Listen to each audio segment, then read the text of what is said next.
এই বিক্ষোভের কারণ?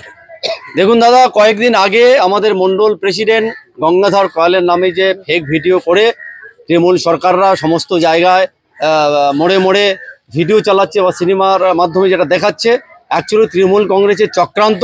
বিজেপিকে ওরা দমিয়ে রাখতে পারছে না, সমস্ত মানুষ বিজেপিকে চাইছে। তাই ওদের কাছে এখন একটাই হাতিয়ার, যে কোনো প্রকারকে বিজেপিতে কলঙ্কিত করে বিজেপির কাছ থেকে দূরে সরাতে চাইছে মানুষকে। কিন্তু পশ্চিমবঙ্গের মানুষ বুঝে গেছে এই চোর তৃণমূল, কয়লা চোর, বালি চোর, এই চোর তৃণমূলকে মানুষ প্রত্যাখ্যান করেছে। এটাই ওদের জ্বালা। সেই জন্য কি আজকে আপনারা থানা ঘেরাও করেছেন? একদম একদম, সেই জন্য আমাদের বিক্ষোভ মিছিল এই প্রশাসনের কাছে। কারণ পুলিশ মন্ত্রী সমস্ত কিছু দেখার পর কেন চুপ হয়ে আছেন? যে ফেক ভিডিও বানিয়েছে কেন অ্যারেস্ট হচ্ছে না? কারণ আমরা বিজেপির তরফ থেকে উল্টে বলেছিলাম যে সিবিআই তদন্ত হোক।